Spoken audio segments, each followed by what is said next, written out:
কখনো বা লাঠি দিয়ে নির্মম প্রহার, আবার কখনো বা ব্লেড দিয়ে হাত কেটে দেওয়া হচ্ছে। ভিডিও করে সেই দৃশ্য পাঠানো হচ্ছে বাড়িতে বাবা মায়ের কাছে।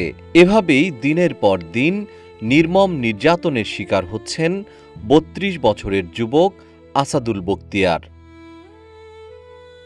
পরিবার সূত্রে জানা গেছে, বরিশালের আগুইলঝরা উপজেলার চাত্রিশিরা গ্রামের আবু বখতিয়ারের ছেলে আসাদুল বখতিয়ার সংসারের সচ্ছলতা ফেরাতে ২০২২ সালের ১১ অক্টোবর বৈধভাবে ভিজিট ভিসায় লিবিয়ায় যান।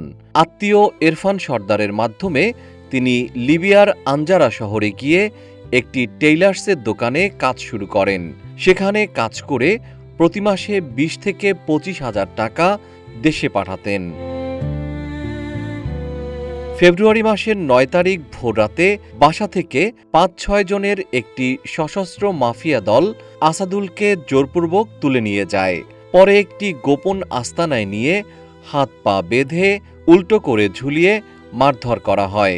নির্যাতনের সময় ধারালো অস্ত্র দিয়ে শরীর ক্ষতবিক্ষত করা হয় এবং মুক্তিপণ হিসাবে ৩০ লাখ টাকা দাবি করে অপহরণকারীরা।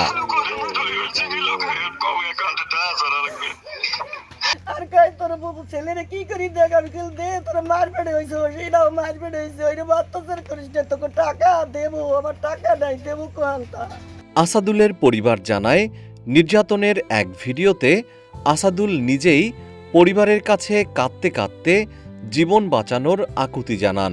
তাই ডাচ বাংলা ব্যাংক ও ইসলামী ব্যাংকের মাধ্যমে সুদে ও ধার দেনা করে ৪ লাখ টাকা পরিশোধ করেছে তারা। বাকি টাকা ২ দিনের মধ্যে না দিলে আসাদুলকে হত্যা করার হুমকি দিয়েছে অপহরণকারীরা। মাথা নিষ্পু দিয়া পিটাইতেছে, চাকু দিয়া সেরতেছে, রক্ত বাহিয়া বইয়া ভরতে আছে। আমরা আমাকে বাবার মারে দেখাইতেছে, আমরা তো টাকা নাই, পয়সা নাই, জায়গা নাই, জমি নাই, আমরা কি করিয়া দেব? আপনাদের দ্বারা আমরা সহযোগিতা চাই। এদিকে লিবিয়ায় অবস্থানরত আসাদুলের আত্মীয় ইরফান সর্দার স্থানীয় ২টি থানায় অভিযোগ করলে মাফিয়া সদস্যরা তাকেও খুঁজতে শুরু করে। পরে জীবনের নিরাপত্তার কথা বিবেচনা করে তিনি ব্যবসা প্রতিষ্ঠান ফেলে দেশে ফিরে আসেন। ৩০ মার্চ তিনি তার বোন নিপা বেগমকে সঙ্গে নিয়ে প্রবাসী কল্যাণ মন্ত্রণালয়ে লিখিত অভিযোগ দায়ের করেন। আসাদুলের ২ সন্তান, ৭ম শ্রেণীর ছাত্র হামিম ও মাদ্রাসার ছাত্র শামীম বাবার ফিরে আসার অপেক্ষায় দিন গুনছে। বাবার এমন অবস্থার কথা শুনে তারা বাকরুদ্ধ হয়ে পড়েছে।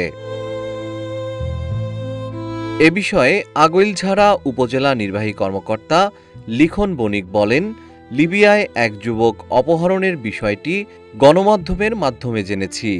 পরিবার লিখিত আবেদন দিলে তা পররাষ্ট্র মন্ত্রণালয় সহ সংশ্লিষ্ট ঊর্ধ্বতন কর্তৃপক্ষের কাছে পাঠানো হবে। জিএম শিহাব, রূপালী বাংলাদেশ।